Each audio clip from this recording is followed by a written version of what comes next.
When we first came here to Colorado, my children were small, and I didn't work. I had been a housewife all this time.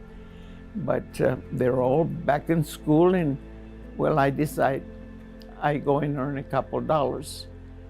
But then I got there, and the way that they treat them, they speak to them, I couldn't tolerate it.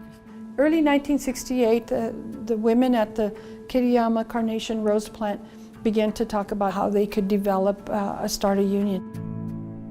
We're working as close as we are right now, cutting flowers, carnations, all kinds of carnations, beautiful flowers. You had to work in mud and water and all that and everything, and it was so hard, and you couldn't have many breaks and stuff and all that. And then they complained that we couldn't go to the bathroom. We had to go to the bathroom. We couldn't go because of we had to work straight through the hours that we had to work. You get bronchitis because of the humidity, and you have to go see the doctor. And they tell you, you cannot go see the doctor. You go, you lose your job. I just cannot tolerate the crudeness that they treat the people. Being treated like that, nobody deserves that. And we start talking about that, hey, these have to change. We have to get organized. To have her and these women decide that they are going to have a union, that they're going to stand up, that they're going to change things, was something that was unheard of.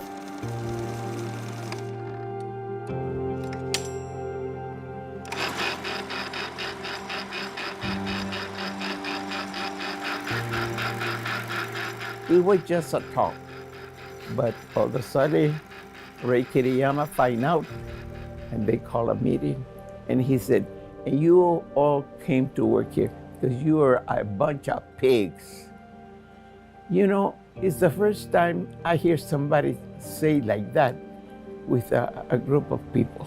Ray Kitayama heard about the possibility of a union, and so by May of '68, Lupe was terminated, was fired by Ray Kitayama.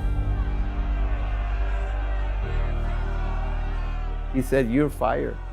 I said, this is not the end. I will fight you, win or lose, but I will fight you to the end. And so they went on strike, actual strike, July the 1st of 1968. And so they were on the picket line from July the 1st, 1968 through February 15th of 1969. Every day, rain or shine. It's very scary, very dangerous, especially for a woman that you don't have any weapon to fight for it. You're just holding your sign. So after all of this pressure and they had been denied by the National Labor Relations Board, they had been given an injunction that they could not picket, and that it had become very dangerous. The women decided that they were going to do one last act of civil disobedience. And they decided that they were going to chain themselves to the fence. And so they're all linked together, and Lupe bought a lock.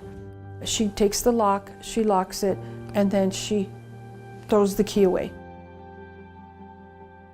And all of a sudden they begin to hear these sirens that are coming. And then it's at that point that they come and then they tear gas the women. It just came all of a sudden. We all fell down.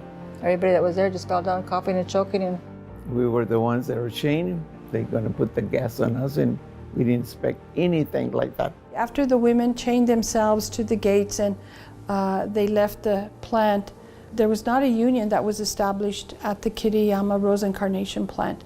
But the workers there did receive some of the rights, and social conditions were changed. Their wages were increased. The water breaks were allowed twice a day. And Lupe says, you know what, we may not have got it for us, but other people got it. And that in itself is a victory.